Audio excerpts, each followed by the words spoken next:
বন্ধুরা, আমাদের সমাজে কুকুর সবচাইতে অবহেলিত একটা প্রাণী, অথচ কুকুরও মহান আল্লাহর সৃষ্টি।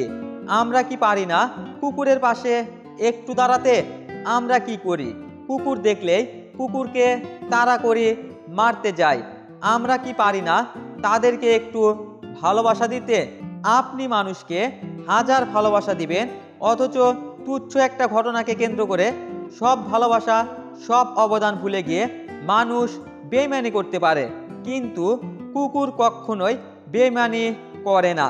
বাংলাদেশের এমন কোনো পরিবার নেই যে পরিবারের খাবার নষ্ট বা অপচয় হয় না। আমরা কি করি? নষ্ট হয়ে যাওয়া খাবারগুলো ড্রেনে ফেলে অপচয় করি।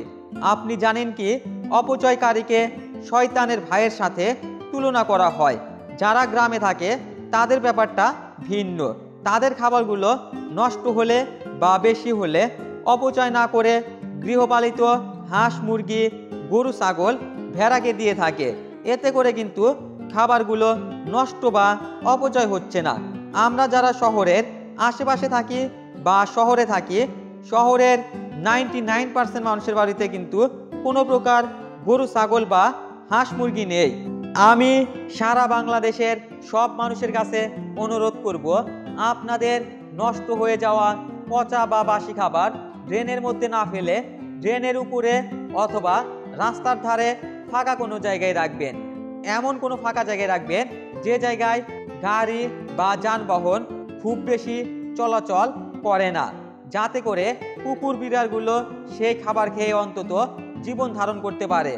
মহান আল্লাহ বলেন, তোমরা কখনো খাবার অপচয় বা নষ্ট করো না। খাবার নষ্ট করলে খাবারগুলো অভিশাপ দিতে থাকে। যারা খাবার নষ্ট করে তাদের রিজিকে বাধা প্রদান হয়ে থাকে। এখন অনেকে বলতে পারেন বা ভাবতে পারেন, আমরা তো কোটিপতি, আমাদের রিজিকে বাধা আসবে কি করে? তাদেরকে বলতে চাই, ভাই বোনেরা, যদি খাবারের অভিশাপের কারণে মহান আল্লাহ রিজিক কেড়ে নেয়, তবে পকেটে কোটি কোটি টাকা থাকবে, বাড়িতে হাজার রকমের খাবার থাকবে, কিন্তু দেখবেন খেতে পারবেন না।